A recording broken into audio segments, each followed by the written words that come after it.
Hello everyone. ಇವತ್ತು ನಾನು ನಿಮಗೆ ಯಾವುದೇ ರೀತಿ ರೆಡಿಮೇಡ್ ಪೌಡರ್ ಬಳಸದೆ ಚಿಕನ್ ಕಬಾಬ್ ಮಾಡೋದು ಹೇಗೆ ಅಂತ ತೋರಿಸ್ಕೊಡ್ತಾ ಇದ್ದೀನಿ. ಸೊ ಇಲ್ಲೊಂದು ಮಿಕ್ಸಿಂಗ್ ಬೌಲ್ಗೆ ಒಂದು ಫುಲ್ಲು ಎಗ್ ಹಾಕ್ಕೊಳ್ತಾ ಇದ್ದೀನಿ. ಅದಕ್ಕೆ 1.5 ಸ್ಪೂನಷ್ಟು ಖಾರದ ಪುಡಿ, 1/4 ಸ್ಪೂನಷ್ಟು ಅರಿಶಿನದ ಪುಡಿ, ಒಂದು ಸ್ವಲ್ಪ ಗರಂ ಮಸಾಲ ಆ್ಯಂಡ್ ಇದು ಪೆಪ್ಪರ್ ಪೌಡರ್, ಒಂದು ಸ್ವಲ್ಪ ಪೆಪ್ಪರ್ ಪೌಡರು ಆ್ಯಂಡ್ ಮೈದಾ ಹಸಿಟ್ಟು 2 ಸ್ಪೂನಷ್ಟು ಮೈದಾ ಹಸಿಟ್ಟು ಆ್ಯಂಡ್ 4 ಸ್ಪೂನಷ್ಟು ಕಾರ್ನ್ಫ್ಲೋರ್ ಹಾಕ್ಕೊತಾ ಇದ್ದೀನಿ. ಕಾರ್ನ್ಫ್ಲೋರ್ ಹಾಕೋದ್ರಿಂದ ತುಂಬ ಕ್ರಿಸ್ಪಿಯಾಗಿ ಬರುತ್ತೆ, ಅಂದರೆ ಮೇಲ್ಗಡೆ ಕ್ರಿಸ್ಪಿ ಒಳಗಡೆ ಸಾಫ್ಟಾಗಿ ತುಂಬ ಚೆನ್ನಾಗಿರುತ್ತೆ.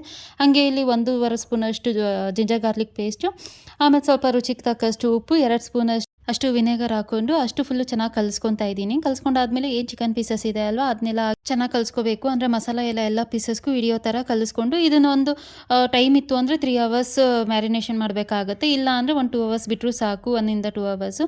ಆಮೇಲೆ ಇಲ್ಲಿ ಆಯಿಲು ಬಿಸಿ ಮಾಡೋಕೆ ಇಟ್ಕೊಂಡಿದ್ದೆ. ಆಯಿಲು ಬಿಸಿ ಆಗಿತ್ತು, ಫ್ಲೇಮಲ್ಲಿ ಇಟ್ಕೊಂಡು ಬೇಯಿಸ್ಕೊಂಡ್ರೆ ಚಿಕನ್ ಕಬಾಬ್ ರೆಡಿ ಆಗುತ್ತೆ. ತುಂಬ ಅಂದರೆ ತುಂಬ ಚೆನ್ನಾಗಿರುತ್ತೆ. ಒಂದ್ಸಲಿ ಟ್ರೈ ಮಾಡಿ ಹೇಳಿ ಹೇಗೆ ಬಂತು ಅಂತಂದು. Thank you for watching. Bye.